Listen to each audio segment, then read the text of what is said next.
दुनिया की सबसे बड़ी मैसेजिंग ऐप, तकरीबन 2 बिलियन से ज़्यादा लोग इस ऐप को इस्तेमाल करते हैं। यानी दुनिया के 25% आबादी इस ऐप को यूज़ करती है और ये ऐप बिल्कुल फ्री टू यूज़ है। ना कोई एड्स, ना कोई इंस्ट्रक्शन। आखिरकार व्हाट्सअप पैसा कहाँ से कमाता है? तो दोस्तों, आज हम आपके सामने एक इन्फॉर्मेटिव वीडियो लेकर आए हैं। वीडियो शुरू करने से पहले आप हमारा चैनल सब्सक्राइब कर लें, इससे हमारी हौसला अफजाई होती है। तो दोस्तों, आज हम आपको व्हाट्सअप का बिजनेस मॉडल समझाते हैं। इस ऐप को साल 2009 में लॉन्च किया गया था। इस ऐप के फाउंडर ब्रायन एक्टन और जैन कॉन हैं और ये दोनों फाउंडर्स ने साथ ही याहू कंपनी में काम किया करते थे। याहू को सब जानते ही होंगे। जब इन दोनों ने याहू कंपनी को छोड़ा तो उन्होंने फेसबुक और ट्विटर में अप्लाई किया, जहां से ये रिजेक्ट हो गए। ब्रायन एक्टन ने ट्विटर से रिजेक्ट होने के बाद अपने एक ट्वीट में लिखा कि ट्विटर ने मुझे रिजेक्ट कर दिया, कोई बात नहीं, वहां तक पहुंचने के रास्ते बहुत दूर हैं। फेसबुक से रिजेक्ट होने के बाद भी इन्हें काफ़ी अफसोस रहा। यानी 2014 में फेसबुक ने इनकी बनाई हुई व्हाट्सएप ऐप को खरीद लिया था और 19 बिलियन डॉलर देकर ये डील फाइनल हुई थी। इस ऐप का आइडिया जेनकॉन को तब आया जब वो जिम में थे, तो उनके दोस्त उन्हें मुसलसल कॉल कर रहे थे और मुसलसल कॉल होने की सूरत में वो आंसर नहीं दे पा रहे थे और उन्होंने कॉल रिसीव नहीं की। तब इन्हें ये आइडिया आया, क्यों ना एक ऐसी ऐप बनाई जाए जिससे हमारे दोस्तों को हमारा स्टेटस मालूम हो सके कि हम इस वक्त क्या कर रहे हैं, यानी हम कहाँ मसरूफ़ हैं। यानी जब आप अपना स्टेटस बदलते हैं तो ये ऐप आपके दोस्तों को नोटिफाई सेंड कर देती है कि इस वक्त ये मसरूफ़ हैं। इस ऐप का सिर्फ इतना ही सा काम था और कुछ लोग जो इस ऐप का इस्तेमाल करते थे वो एज अ स्टेटस मैसेजिंग के तौर पर इस्तेमाल करने लगे। तो उन्होंने सोचा, क्यों ना हम इसको मैसेजिंग ऐप ही बना दें, और ये आइडिया इनका कामयाब रहा। 2009 में सिर्फ मैसेजिंग के लिए ब्लैकबेरी का मैसेंजर इस्तेमाल हुआ करता था, लेकिन इसमें एक मसला ये था कि आपके पास ब्लैकबेरी होना लाजमी है, यानी हर फ़ोन से ये सहूलत मुयसर नहीं थी। बगैर किसी मार्केटिंग के ये ऐप तेज़ी से मशहूर होने लगी, और हाँ, किसी एडवर्टाइजिंग के बगैर। आपको याद होगा कि पहले टेलीफोन कंपनीज 1 मिनट की कॉल्स पर चार्जेस लिया करती थी और वो बहुत ही एक्सपेंसिव था। लेकिन इस ऐप के मशहूर होते ही लोगों को आसान सा हल मिल गया। सिर्फ 2 साल के अरसे में ये ऐप दुनिया की टॉप 10 में शामिल हो गई थी। इस ऐप के मशहूर होते ही अमेरिकन कंपनीज के लिए एक बड़ी मुश्किल खड़ी हो गई थी। अमेरिकन सबसे ज़्यादा मैसेजेस करते हैं और टेलीफोन कंपनीज अच्छे पैकेज देकर पैसे कमा रही थी। अगर हम पैसों की बात करें तो शुरू में ज़्यादा खर्च नहीं था व्हाट्सएप को चलाने का। एक छोटी सी टीम थी और उन्होंने सिंपल सी ऐप बनाई थी।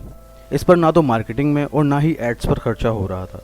सबसे बड़ा खर्च उठाना पड़ रहा था वो था कोड कन्फर्मेशन, यानी जो भी नया यूज़र्स आता था उसको वेरिफिकेशन मैसेज भेजने पर उनको सबसे बड़ा खर्च आ रहा था।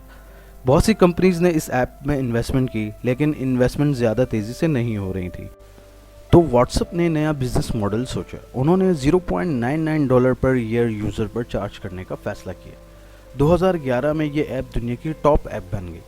इस ऐप के फाउंडर ब्रायन एक्टन ने कहा कि इस ऐप में कोई बेकार के फीचर्स शामिल नहीं किए जाएंगे, ना एड्स, ना गेम वगैरह। इस ऐप को टू द पॉइंट रखा जाएगा ताकि कोई और ऐप इससे कॉम्पीट ना कर पाए, ताकि लोग इस ऐप को इस्तेमाल करें। ब्रायन एक्टन का $1 वाला बिजनेस मॉडल बहुत ही कामयाब रहा।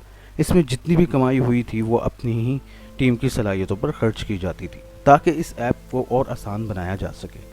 लेकिन इसके बाद कहानी में एंट्री होती है फेसबुक की, जहां से ये पूरे मॉडल को ख़राब होना शुरू हो जाता है।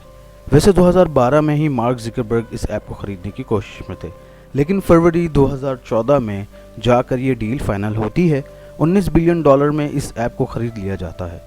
और वैसे तो व्हाट्सएप फाउंडर की मीटिंग तो गूगल के सीईओ सुंदर पिचाई से भी हुई थी, लेकिन गूगल के साथ इनकी डील फाइनल ना हो सकी। फेसबुक का इतना फोकस था व्हाट्सएप को ख़रीदने के लिए क्योंकि फेसबुक के मैसेंजर के लिए ये सबसे बड़ा कॉम्पिटिटर था। और 2014 के आते आते कई तरह की एप्लीकेशंस भी आ चुकी थी, जैसे किकलाइन, वीचैट वगैरह। इस डील के बाद व्हाट्सएप के दोनों फाउंडर ब्रायन एक्टन और जैन कॉन रातों रात बिलियनियर बन गए। अब सोच ये आती है कि क्या रीज़न था व्हाट्सएप को सेल करने का। तो मार्क ज़ुकरबर्ग ने कहा था कि हम व्हाट्सएप को ख़रीद तो रहे हैं, लेकिन इसके बाद भी हम व्हाट्सएप को इंडिपेंडेंटली चलने देते रहेंगे, हम आपके काम में इंटरफेरेंस नहीं करेंगे। तो इसलिए उन्होंने एग्री कर लिया था। लेकिन इन सब का हैप्पी एंडिंग लग नहीं रहा था। 2016 में खबर मिली कि व्हाट्सएप ने $1 ख़त्म कर दिया है। फिर से ये ऐप फ्री ऐप बन चुकी है। इसके पीछे रीज़न बताया जाता है कि बहुत सी ऐसी कंट्रीज़ हैं जहां पब्लिक के पास पेमेंट कार्ड की सहूलत मुयसर नहीं। यूज़र्स को स्पेंड करने का भी एक रीज़न बताया गया। इसके बाद फेसबुक के इन्वेस्टर्स ने कहा कि इस ऐप को $19 बिलियन में ख़रीदा गया है, तो आप इसको प्रॉफिटेबल बिजनेस मॉडल बनाएं। तो मार्क ज़करबर्ग ने दोनों व्हाट्सएप के फाउंडर्स पर प्रेशर दिया कि आप इसको बिजनेस मॉडल बनाएं। लेकिन आखिरकार तंग आकर ब्रायन एक्टन, जो कि इस ऐप के फाउंडर थे, उन्होंने रिज़ाइन कर दिया और कहा कि अब हमसे नहीं होता, क्योंकि फेसबुक जो बिज़नेस मॉडल इस ऐप पर थोपना चाहता है, इससे हम जहमत नहीं करते। और कुछ ही अरसे बाद जैक कॉम ने भी इस्तीफ़ा दे दिया और आगे चलकर कुछ टाइम बाद ब्रायन एक्टन ने सिग्नल नाम से ऐप लॉन्च कर दी और उन्होंने अपने विजन में लिखा कि हमारी पहली प्रायोरिटी आपके डेटा को सेव करना है विद फ्री यूज़। लेकिन बात यहाँ ख़त्म नहीं होती। आखिर व्हाट्सएप के बिजनेस मॉडल का क्या बना, क्या निकाला बिजनेस मॉडल का मार्क ज़करबर्ग ने? तो 2018 में फेसबुक ने व्हाट्सएप बिजनेस ऐप को लॉन्च किया, जिससे लोग अपने बिजनेस को डायरेक्टली प्रमोट कर सकते थे। लेकिन इस न्यू ऐप को एक प्लेटफॉर्म चाहिए था, तो मार्क ज़करबर्ग ने फेसबुक के साथ इस ऐप को कनेक्ट कर दिया। इस ऐप को कनेक्ट करने के बाद इसकी प्रमोशन आसान हो गई। रियल में जो मेन कमाई व्हाट्सएप की होती है वो इसकी API से होती है, एप्लीकेशन प्रोग्रामिंग इंटरफेस, जिसे बॉटम मार्क भी कहा जाता है। दोस्तों, अगर आपको हमारी ये वीडियो पसंद आई हो तो लाइक, शेयर और सब्सक्राइब लाजमी कीजिएगा।